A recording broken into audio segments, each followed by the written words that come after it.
My name is Brittany McGuire. I'm one of the storm patrollers here for the Save the Redwoods and for NPS. My name's Jeanette Parsons, also on Storm Patrol. New technology that we have, Storm Patrol new this year, is we're using this application called Avenza, and our GIS staff at Redwood National Park has created maps for us that have existing culverts on them, and so we are able to use these maps to find culverts, and then we're able to put data points on them to assess their situation, take notes about them the day that we do it, and then as we have today a reassessment after the storm, we can go through and retake these data points, and so we're able to see any progression of any progressive failures, any major failures, and we're able to kind of sort them out by failures. We have green dots that are good operating culverts, yellow dots that are progressively failing. They may not fail this winter, and we have red dots that could possibly, with a major storm, fail this winter and take large sections of road with it. And we have this data so that we can have a good communication between the roads crew and then what we're doing out here. So if we see something that we can't fix, we can say, look at our pictures, look at the data that we took on this website, and they can look at it, and then they can further assess what repairs need to be done. It's also really cool too, like not only is there a park-wide ARC map available and this data available just to the park employees, there's also a public interface map that's been published and it will be published again and be available to the wider public so that they can also check out what we've been doing and check out the culverts and other trigger points that we've seen in our data that we've collected. So anybody that's curious about Redwood National Park's plumbing and backcountry roads and whatnot, they can see our data, which is pretty cool. So we're gonna actually have two culverts. The culverts in between us right now, there's one right there, and there's one also down there that also has another white marker, and we're gonna actually do an inventory data point for those two, because when we first did our inventory, they weren't necessarily ones that we considered to be of great importance, but upon further investigation, mostly because we've seen this standing water right here, which is not good. That's a pretty bad road feature.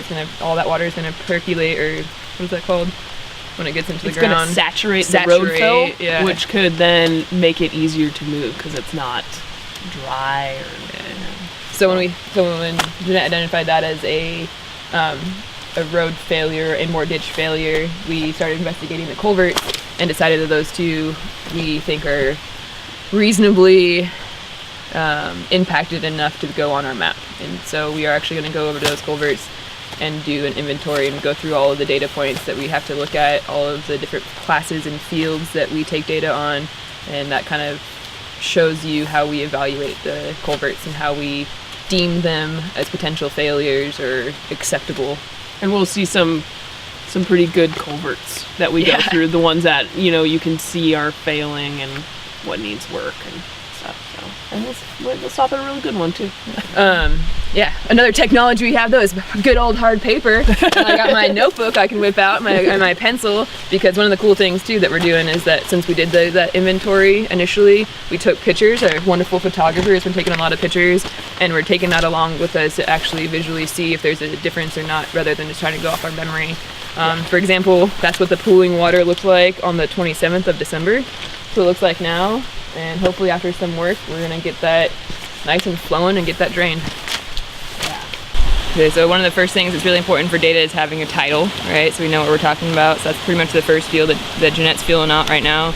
Again, a lot of these culverts have already been inventoried in the past, and so they show up on our map as a culvert, and they have an FMSS number. Mm-hmm. And so a lot of times we just use that as its title. However, we have come across several culverts that are unlisted, and so we gotta do a new title for them.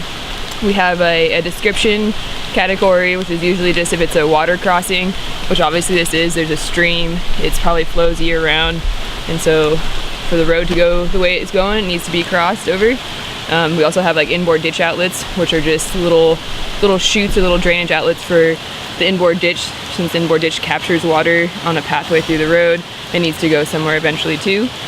We also have an additional treatment needed field, and that's just to kind of signal what can be done in the future and that's also a category for the roads crew to really look at and pay attention to, and so they can kind of get an idea of what needs to be done. You know, another really important one is the date that we're here. We have a current hydrological conditions, which today is probably more of a moderate flow. Is that what you're putting down? Yeah, moderate flow. Yeah, since we did get some inches of rain yesterday. However, it's not currently downpouring or anything. We have a failure last occurred, which is if we do see like a larger failure. This one we can also categorize as a failure from the water's being diverted around the culvert, not going through it. And we try to classify that with if it's been within the last 5 years, if it was last year's storm, or if it was longer than 5 years. We have the road name so that we can use that as identifying marker as well. We have a sediment volume of the failure, and that one is an estimate of how much sediment has been lost, like for example due to erosion or whatnot. And we have different categories that we classify that quantity in. What else do we got on there? Site drivability. How you got to your site. Usually that's 4-wheel drive. If we've done anything to the culvert, like for this one, we're going to be doing some work, kind of clearing some of the sediment around the trash rack, trying to direct the flow. So we'll note in here if we've done anything to it.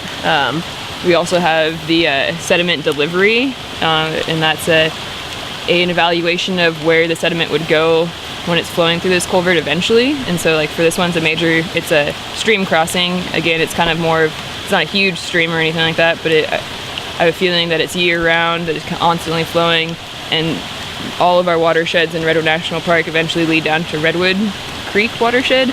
And so we're just kind of taking a evaluation of where the sediment goes, if it's to a perennial stream or not. And yeah, and then our last one that changes the color of our points, which is kind of exciting, is our treatment urgency.